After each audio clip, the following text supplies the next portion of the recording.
nama saya Mira Safa dari kelompok 8 siang dan saya akan memaparkan secara singkat informasi yang akan disertakan pada video ini yang berjudul Respon Imun Tubuh Terhadap Keberadaan Bakteri Mycobacterium tuberculosis yang dapat menyebabkan penyakit TBC pada manusia. Bakteri Mycobacterium tuberculosis merupakan bakteri gram positif yang berasal dari filum Actinobacteria. Bakteri ini memiliki berkas-berkas bentuk seperti hifa dan dapat menghasilkan antibiotik dengan mengakumulasi mutasi pada gen target. Sayangnya, bakteri ini merupakan bakteri patogen sehingga dapat menimbulkan beberapa penyakit pada manusia. Jika seseorang terpapar bakteri Mycobacterium tuberculosis, maka bakteri tersebut akan mengendap pada jaringan dari organ yang terindikasi. Namun, sistem imunitas tubuh kita dapat merespon keberadaan bakteri tersebut agar tidak mendominasi jaringan. Tapi, jika bakteri mendominasi dan sistem imunitas gagal untuk merespon, maka akan menyebabkan manusia tersebut menderita penyakit. Media penyebaran bakteri Mycobacterium tuberculosis dapat melalui jabat tangan, menggunakan alat makan, dan sikat gigi yang bersamaan dengan penderita tuberkulosis, dan juga melalui udara karena seseorang penderita tuberkulosis batuk atau bersin.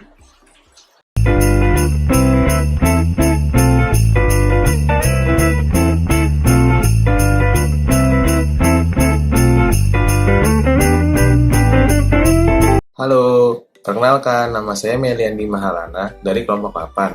Sini saya akan menjelaskan pembuatan maket tentang menempelnya Mycobacterium pada paru-paru yang menyebabkan penyakit TBC atau tuberkulosis.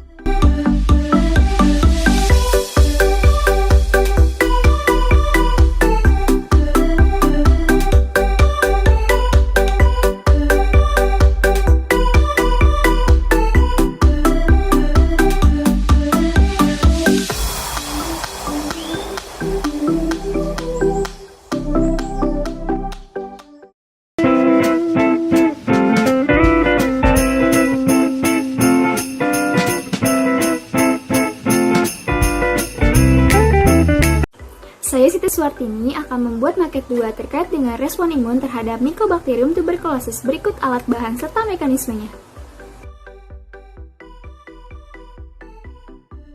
Gambar tebalkan dengan spidol, hapus sisa pensil dengan penghapus, dan warnai gambar sesuai dengan mekanisme yang telah ditentukan. Ini adalah hasil gambar yang telah dibuat lalu dipotong dengan gunting. Untuk penempelan gambar, siapkan kardus berukuran 45x30 cm, lem fox, double tip, dan kertas kado. Gunakan double tip untuk penempelan kertas kado pada kardus untuk dijadikan papan maket. Tempelkan gambar pada papan dengan lem fox sesuai dengan mekanisme urutannya. Siapkan kertas dan spidol untuk menuliskan judul maket. Gunting judul maket dan tempel dengan lem fox. Buat tanda panah sebagai petunjuk maket dan tempelkan dengan lem fox. Ini dia hasil maket dari respon imun terhadap Mycobacterium tuberculosis.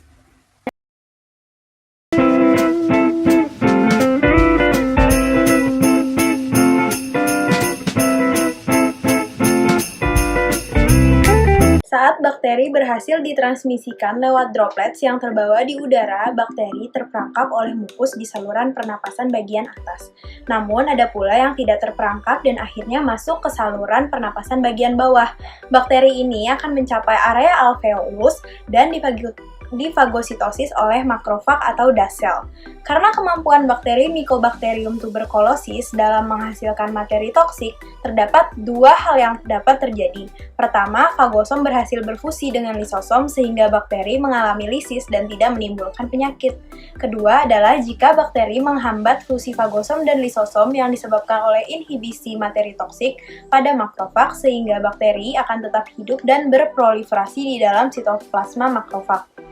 Setelah masa laten selama 3-4 minggu, manusia belum menunjukkan tanda penyakit. Namun, jika dilihat akan terdapat peningkatan IFN gamma hasil dari interaksi makrofag dengan sel darah putih yang menstimulasi penghasilan antigen.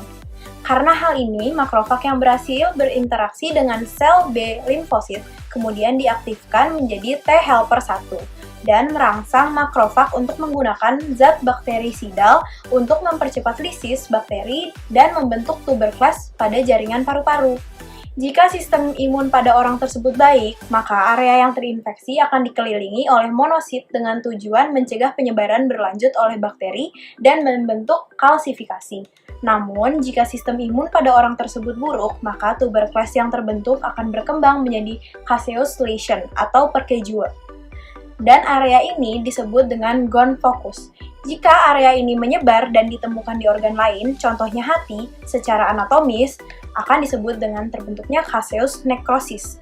Jika bakteri ini masuk ke vena dan menimbulkan reaksi pada nodus limfa terdekat, akan terjadi pembesaran limfa. Gabungan dari gonfokus dan nodus limfa disebut sebagai gonkompleks.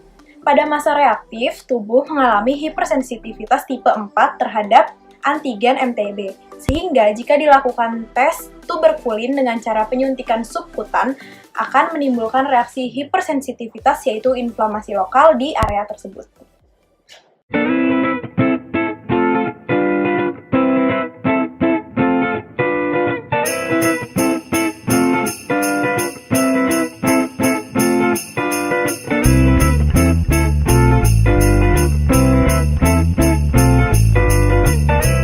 Saya, Nadia Otamningsi, akan membuat maket 3 tentang struktur Mycobacterium tuberculosis. Berikut bahan-bahannya.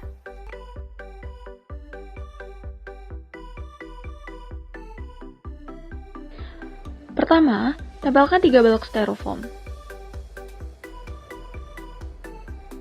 Kedua, buat pola melingkar untuk membulatkan sisi. Kemudian potong, lakukan 2 kali, tangkupkan, potong setengah untuk bagian atas. Ketiga, gambar dan potong undakan untuk lapisan. Kelima, cat lapisan dan buat organel. Keenam, cat organel. Untuk maket, pertama tempelkan judul. Kedua, tusukkan model bakteri. Ketiga, tusuk dan tempel keterangan maket.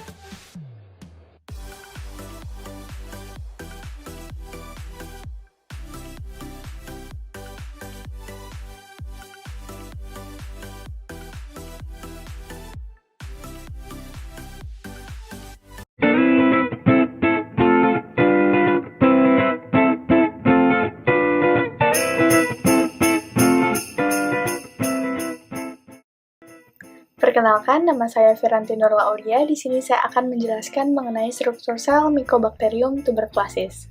Yang pertama ada DNA sirkular, yang berfungsi untuk membawa gen berupa protein yang dibutuhkan oleh sel. Kedua, sitoplasma, berfungsi untuk tempat melekatnya organel-organel pada sel. Ketiga, plasmid. Plasmid merupakan potongan kecil DNA yang membawa gen tambahan bagi semua yang berada dalam materi genetik utama. Biasanya plasmid digunakan sebagai resisten antibiotik. Keempat, dinding sel, yang berfungsi sebagai barrier atau pembatas antara lingkungan luar dan dalam sel. Kelima, ribosom yang berfungsi untuk mensintesis protein. Dan keenam adalah membran plasma, yang berfungsi untuk mengontrol keluar masuknya zat pada sel. Ketujuh, kapsul yang berfungsi sebagai polisakarida yang menghambat penyerapan fagositik oleh berbagai mekanisme pada individu yang tidak imun. Dan kedelapan adalah pili. Pili merupakan tonjolan kecil pada permukaan bakteri yang dilapisi oleh molekul bernama adesin.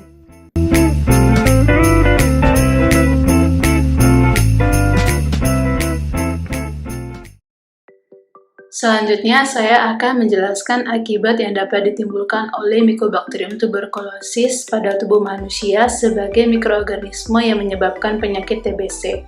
Seperti yang sudah kita ketahui sebelumnya bahwa tubuh manusia memiliki sistem imun yang dapat menghentikan proliferasi atau pembiakan Mycobacterium tuberculosis di paru-paru.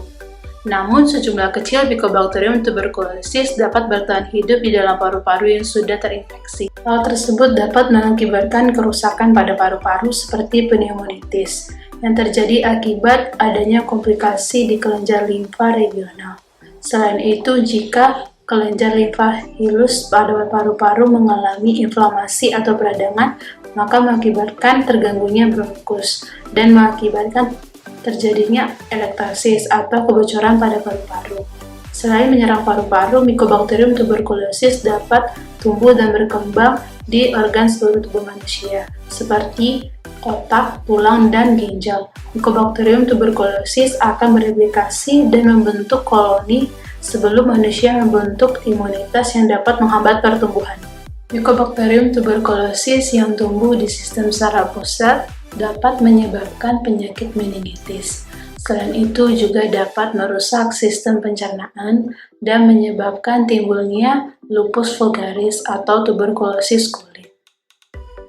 Pada penderita HIV yang sudah terinfeksi Mycobacterium tuberculosis memiliki peluang 50% mengalami imunosupresi atau penurunan sistem kekebalan tubuh dan mengalami kerusakan paru-paru seperti nekrosis, yaitu kematian jaringan pada paru-paru.